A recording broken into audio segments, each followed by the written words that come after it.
So good morning and welcome to the Foster+Fathom Virtual Goodness Studio.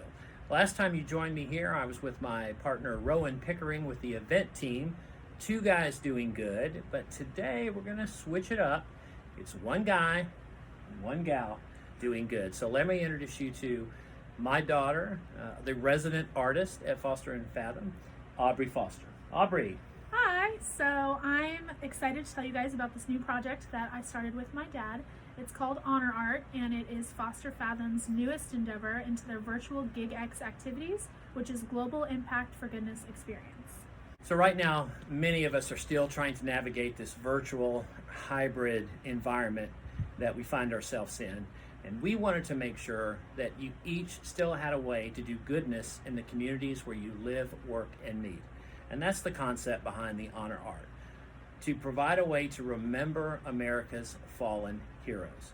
So these are pieces that will go directly to Gold Star family members so that the service and sacrifice of their loved ones won't be forgotten. And that's important to Aubrey and I, being from a military family. So these kits will come directly to you. They'll be pre-sketched canvases of what's called a battlefield cross, a time-honored tradition of honoring America's fallen heroes. So Aubrey, before we get into the details of how you do this project, why don't you share a little bit about your passion for art and sort of how that began for you? That's a pretty easy story. My grandmother, who I love very, very much, was the most talented artist I have ever seen. She could pick up a paintbrush and immediately paint the scene that was directly in front of her. She loved art. She once told me that art had the power to heal not only others, but to heal yourself. And I just fell in love with art. I learned everything I know from her. It just became something that connected both of us. And she recently passed away, so it is a way for me to still stay connected to her and to heal the others around me and to also heal myself. So that is why art is so very important to me. And here's the good news: you don't all have to be artistic genius. I can't draw worth the thing. So that's why we pre-sketch these kits for you. We will ship them out to you directly. They will come with everything you need: the canvas, the arts, the paints, the brushes, everything. And when we begin this session with your group, whether again that's in a virtual format or hybrid, or even when we get back face to face, you'll spend the first 10-15 minutes with Aubrey talking about the logistics and sort of the environment. So Aubrey, we've sent them their paintings. They have everything. Session's ready to go. We're live and you're on with them. What can you tell them about how to set up the area where they're going to paint at home? So my number one thing would be make sure you have a clear space that has a lot of open area for you to keep your tools, paints, brushes, whatever it is that you're using. I would also recommend a drop cloth or two. You can ask my mom. There's a lot of paint on our carpets. Doesn't come out of carpet. It doesn't come out of carpet at all. So make sure you have a clean, clear space, a drop cloth or two, clothes you don't mind maybe getting a little messy in, and an open mind, because art is subjective and you really want to allow inspiration to flow. Great, so we're set up, we're ready to paint. Let's start with the painting that's on our left and their right.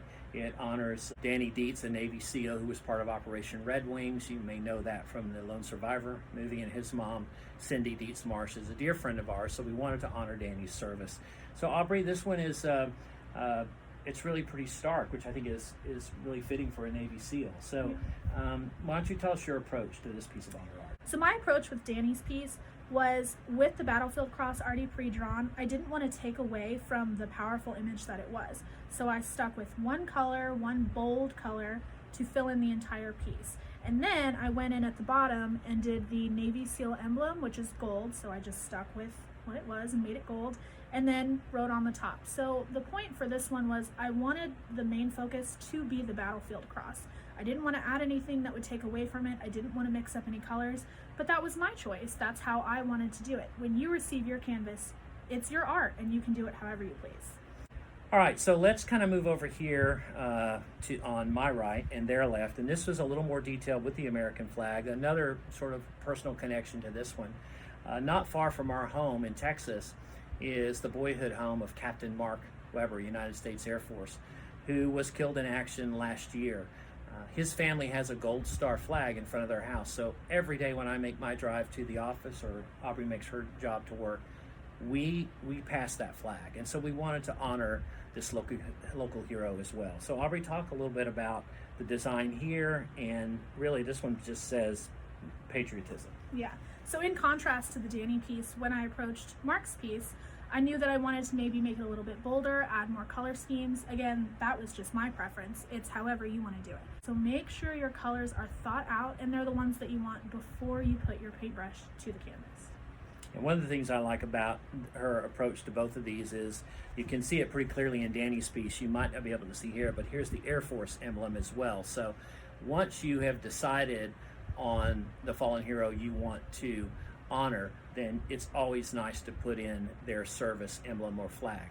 And that leads me to my next point. How do you choose your heroes? Well, we are really pleased with our alliance with the Gold Star Families Association, so we can provide names to you, but I really recommend that when you get these kits, do a little research. Try to find the name of a Gold Star family, a fallen hero in your hometown or in your city, and personalize it to them, because here comes the best part. You spent some time doing a really creative art project that you're proud to share with your family and your friends, but then we're going to recommend that you send these art pieces with a handwritten letter from you to the Gold Star family directly to let them know that the service and sacrifice of their loved ones is not forgotten. And what a powerful connection. I promise you it'll be one of the most meaningful connections you'll ever make. That's really, it's something that's very important. Like I said before, what my grams used to tell me all the time is that art has the power to heal, and it really is true. While I was painting these pieces, it became very evident that while I was putting them together, I really was building a connection with these families and the people that this art will end up to.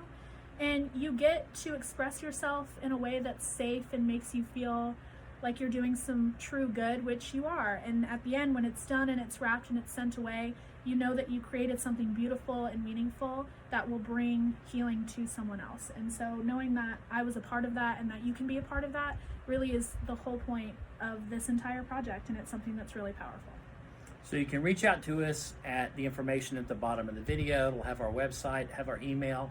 Reach out, let us know how we can get these kits into your hands. Individuals can do them, families can do them, meetings and events at your conferences. What a great virtual goodness session to do at your meetings, just to let people know that for a little bit of time you've made an impact, a powerful connection with America's Gold Star family. So from the Virtual Goodness Studio at Foster+Fathom, thanks for joining us, and we'll see you next time.